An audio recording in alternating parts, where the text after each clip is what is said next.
দর্শক এবার বন্যা পরিস্থিতির খবর জানাবো। বন্যা পরিস্থিতির খবর জানাতে ফেনী থেকে সরাসরি যোগ দিচ্ছেন সহকর্মী শফিকুজ্জামান রুবেল।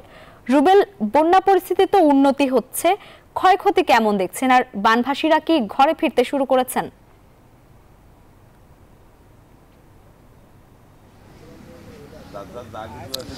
জি লাভে আপনাকে ধন্যবাদ। আমি এই মুহূর্তে ফেনীর ফুলগাজীর আনন্দপুর ইউনিয়নের মাইজ গ্রামের অভিমুখে দাঁড়িয়ে রয়েছি। বন্যার উন্নতি আপনি দেখে বুঝতে পারছেন। এই সড়কটি, যে সড়কটিতে আমি এই মুহূর্তে দাঁড়িয়ে রয়েছি, এই সড়কটিতে তো দাঁড়ানো তো দূরের কথা, এই সড়ক থেকেও প্রায় কয়েক মানুষ উপর দিয়ে পানি প্রবাহিত হয়েছে। এখানে যারা স্থানীয় লোকজন রয়েছেন তাদের মুখ থেকে সেই ভয়াবহতা শুনছিলাম আমরা। ফেনীর এই জায়গাটিতে, এই যে ফুলগাজী, এই জায়গাটিতে পানির স্রোত কেমন ছিল, এইখানে এই সড়কটির চিত্র কেমন ছিল সেই সময়?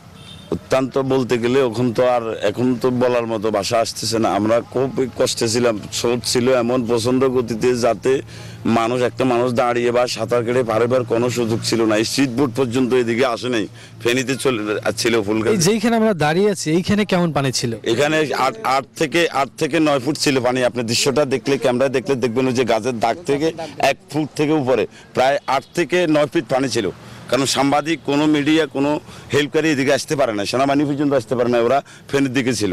এইখানে যে এই স্রোতে যে ঘরবাড়িগুলো ছিল, এই ঘরবাড়িগুলো টিকে ছিল না?